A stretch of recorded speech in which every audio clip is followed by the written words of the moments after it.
நான் முழுக்க முழுக்க என் உயிர் உள்ளவரை கடைசி வரைக்கும் பாசிசத்தையும் பாஜகவையும் எதிர்ப்பு நிலையில் உள்ளவன். நான் ஒரு நாளும் ஒருமையில் நான் பேசினதே கிடையாது. மரியாதைக்குரிய பிரதமர் மோடி அவர்களையும் தான் சொல்லுவேன். அவர் வகிக்கிற பதவிக்கு மரியாதை கொடுக்க வேண்டியது எனக்கு பொறுப்பு இருக்குன்னு நான் நம்புறேன். நான் அதனால ஒருமையில பேசுவதனால் வென்றுட்டதா இருக்க முடியாது. அவரோடு களத்தில் நின்று கருத்துல மோதி நான் ஜெயிக்கணும். அதுல நான் உறுதியா இருக்கேன். மாநாடே அது முழுமையாக நடைபெற்று முடிந்த மாநாடு மாதிரி தெரியல.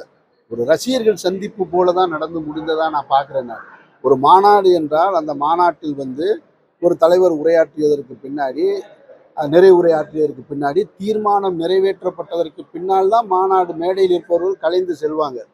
ஆனால் அங்கே தவேக தலைவர் அவர்கள் பேசி முடிச்ச உடனே அவர் உடனே கலைஞ்சிட்டார்.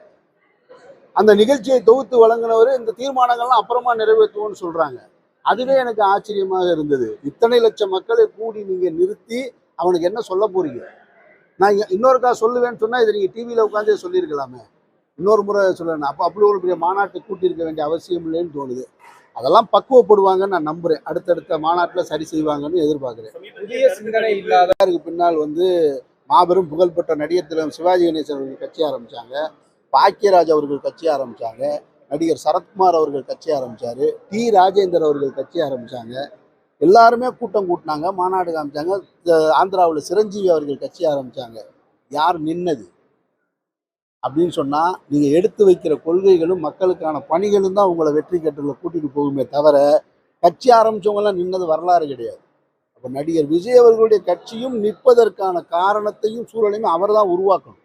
அவர் எந்த அளவுக்கு மக்களோட நெருங்கி நின்று கருத்தியலாக இந்த மாநில சுயாட்சிக்கு பக்கமாக மக்களின் குரலாக பொதுவெளியில் அவர் எப்படி எதிரொலிக்கிறார்ன்றதை வச்சுதான் அந்த வெற்றியை நம்ம முடிவு செய்யணும். உங்க கருத்துப்படி இன்னும் நடிகர் விஜய் கருத்தியல் கொள்கைகளை இன்னும் கொண்டு வரலன்னு நினைக்கிறீங்களா? கொண்டு வரணும். கொண்டு வரணுமா? கொண்டு வரணும். இந்த மாநிலத்தின் உண்மையான பிரச்சனைகள், தேசம் சந்திச்சுக்கிட்டு இருக்க முக்கியமான பிரச்சனைகளை அட்ரஸ் பண்ணணும். இன்றைக்கு பீகார் மாநிலத்தில் போய் நம்ம சொல்றோம் கல்வி அறிவு பெற்ற மாநிலம், பீகார் போன்ற மாநிலங்கள் இன்னும் முழுமையாக கல்வி அறிவு பெறலன்றோம். அந்த மாநிலத்தில் போய் இங்கே நடந்திருக்கக்கூடிய தேர்தல் ஆணையத்தின் மூலமாக நடந்திருக்கக்கூடிய இந்த வாக்கு திருட்டை தெல்ல தெளிவாக காங்கிரஸ் தலைவர் ராகுல் காந்தி அவர்களும் திராவிட முன்னேற்ற கழக தலைவர் மு.க. ஸ்டாலின் அவர்களும் எடுத்து வைக்கும் பொழுது அந்த பாமர மக்களிடம் அந்த கருத்து போய் சேருது. அவங்க அதை ஆர்ப்பரிக்கிறாங்க, கொண்டாடுறாங்க. உங்களுடைய வாக்கு உரிமை என்பது நீங்க உங்களுக்கு கொடுக்கப்பட்ட அது அதிகாரம். அதை போய் உங்கள்கிட்ட இருந்து ஒருத்தன் பறிக்கிறானே அப்படின்னு சொல்லும்போது அந்த மாநில மக்கள் அதை புரிந்து கொள்ள முடியுதுன்னா, தேசம் முழுவதும் இந்த வாக்கு திருட்டை கொண்டு போய் சேர்க்க வேண்டியது அனைத்து கட்சிகளுக்குமான கடமை. அப்போ தாவேகா மாநாட்டில் அது குறித்து பேசியிருந்தா இன்னும் லட்சம் மக்கள் விழிப்புணர்வு அடைஞ்சிருப்பாங்க. தாவேகா தொண்டர்களே விழிப்புணர்வு அடைஞ்சிருப்பாங்க. ஏன்னா அவர்களுடைய வாக்கு நாளைக்கு திருடப்படலாம். அங்கே வந்திருந்த ரசிகர்கள் தொண்டர்களுடைய வாக்கு கூட திருடப்படலாம். அப்போ அவர்களுக்கு அந்த பக்குவத்தை ஏற்படுத்தணும்.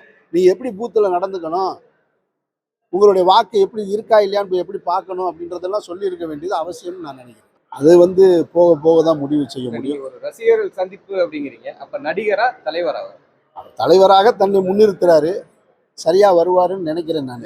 செய்திகளை உடனுக்குடன் தெரிந்து கொள்ள கீழ்கண்ட கேபிள் மற்றும் டிடிஹெச் நெட்வொர்க்குகளில் எம்நாடு செய்தி தொலைக்காட்சியை காணுங்கள். பாதகம் செய்பவரை கண்டால் நாம் பயம் கொள்ளலாகாது பாப்பா. மோதி மிதித்து விடு பாப்பா, அவர் முகத்தில் உமிழ்ந்து விடு பாப்பா. அண்மை செய்திகளை உடனுக்குடன் தெரிந்து கொள்ள இணைந்திருங்கள் எம்நாடு தொலைக்காட்சியுடன்.